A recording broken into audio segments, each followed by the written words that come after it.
Құрметті менің сүйікті тыңдармандарым, әңгіме ұнаса лайк басып қолдап отырыңыздар. Тоқал. Мен тоқал алам. Бұрын 20 жыл жұбайлық өмірде оңды-солды жүрісі байқалмаған, барында, нарында балалары мен отбасына, кәсібіне арнап келетін күйеуі Асқар айдаспаннан бір-ақ шығарды. Айдың күннің аманында естіген бұл сөзі Жайнаның басына жай түскенде әсер етті. Ақшыл жүзі қуқыл тартып, қиылған қасы жиырылып, қабағы түйіліп кетті. Аузындағы шайнаулы асы тамағынан өтпей кептелді де қалды. Іші әлем тапырық. Көкірегінде қызған темір жатқандай, алай дүлей өртенді. Қаны басына тепті.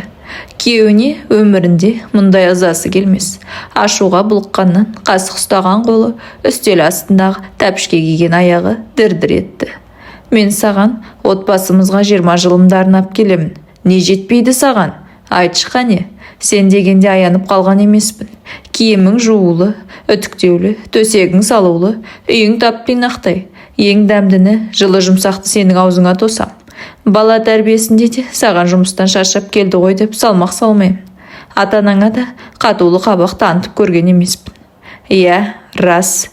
Бұрынғы бабаларымыз 4-5 әйелден алды. Бірақ дәстүрдің озығы бар, тозығы бар.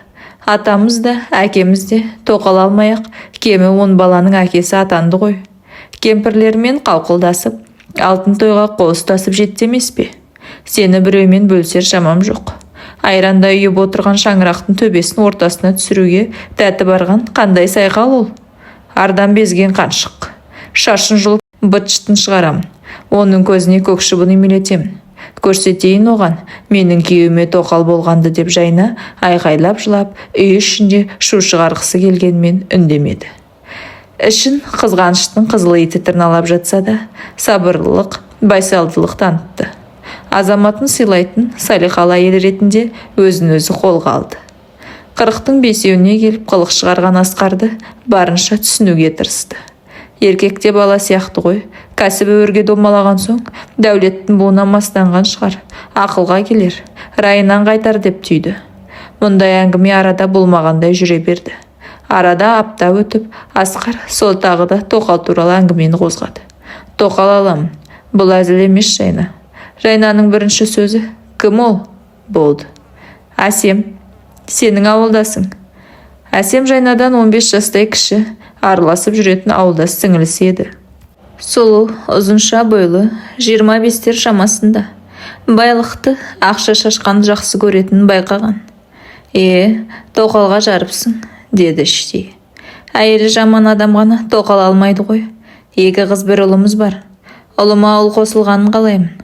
Ұлдарым ұрпағымды өрбітсін деймін. Кәсібімізді сен басқарарсың. Әсем екеуіңе ақшаны да, уақытты да теңдей бөлемін. Жайна өкпесінде жер өртеніп жатқандай күй кешсе де келісті. Күйеуін түсінуге тырысып, көп әйел алу шариғатта бар ғой, деп өзін-өзі жұбатты. Балалар да әкенің үзілді-кесілді кесіміне қарсы шығуға жүздері шайлықты. Асқар Әсеммен отауларын бөлек тікті.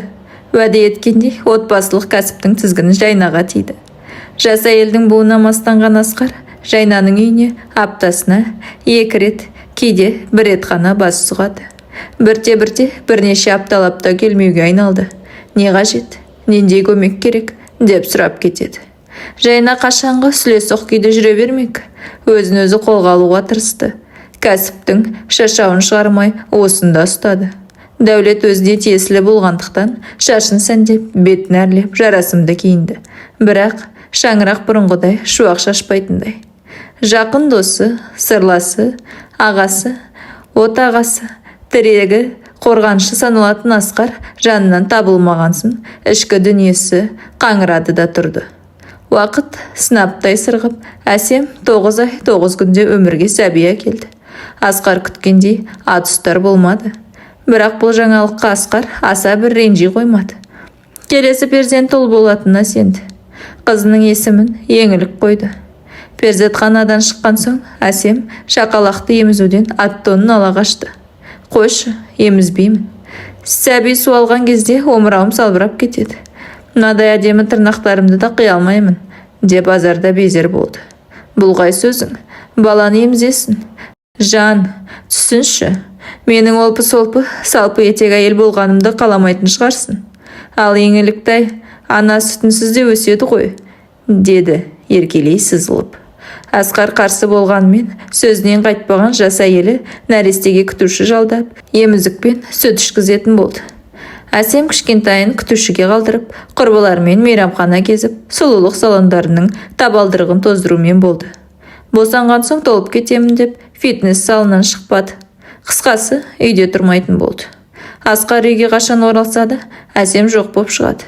Мұндай күйікке ербасымен шыдай білді. Үндемей жүрді. Бір күні Әсем, Асқар, біз әрі қарай бірге тұра алмайтын сияқтымыз. Мен сенен кетемін. Асқар бұл сөзді естігенде көңілі түсіп кетті. Қабырғасы қайысып, еңгезерде еңсесі езілгендей болды. Кезінде Жайнаға айтқан сөздер есіне түсті. Не айтып тұрсың? Неге? Баланы емізбеймін дедің, жарайды көндік. Жағдайың жасаулы, барам деген жеріңе барасың. Келген уақытта ғана келесің. Не жетпейді осы саған? Неге дегенде, енді өзіңде түсініп жүрген шығарсың. Себебі жас арамыз алшақ. Әр нәрсеге деген көзқарастарымыз екі түрлі. Қызығушылықтарымыз да сәйкеспейді. Жетер, тоқтат. Үндемеген сайын құтырайын деген екенсің. Кет, жоғал көзіме көрінбей. Не ғой Асқар, еңілікті сен алып қалшы, сенде қалсын. Әкесісің ғой. Сен анасы емеспісің? Білесің бе, мен қазір баламен алысып, сүйрелеп жүретін жағдайым жоқ. Құры, анадан садаға кет. Еңілікті енді көрем деп ойлама, деді Асқар, қатты ызаға буылығып. Буынып, түйініп Әсем кетті. Жасқа толуға жақындап қалған еңілігін құшақтаған күйі Асқар балаша еңкілдеп кеп жылады. Жылаған сайын безбүйрек анасы тастап кете барған қызын құша түсті. Күтуші келіп, еңілікті тамақтандыратын кез болды, деп қолынан алғанға дейін кішкентайды бауырына басып отыра берді. Сол түні Асқар көз ілмеді. Ғұмырын көз алдынан кино көргендей өткізді. Отбасы ошағының жылуына жетер ештеңе жоқ екенін ұғынды. Ер жеті, бой жетіп қалған ұлын, қыздарын сағынды. Олардың алдында әкелік парызымды өтей алмадым-ау деген өкініш өзегін өртеді. Жайна мен Әсемнің айырмашылығы жер мен көкте екенін түсінді. Нағыз отанасы Жайнадай болу керек екенін түйді. Есіктің қоңырауы үздіксіз безілдеп қоймады. Төргі бөлмеден үстіне халатын іле салған Жайна шықты. Апырая, таңғы сағат 7-де бұл қайсысы? Тыныштық болғай әйтеуір деп есікті ашса, ар жағында бір қолында еңілігі, бір қолында жолдорбасы бар Асқар тұр. Кешіре алсаң кешір, біз енді сенен ешқайда кетпейміз, деді. Құрметті оқырмандар, егер әңгіме ұнаса, лайк басып, тіркеліп кетіңіздер.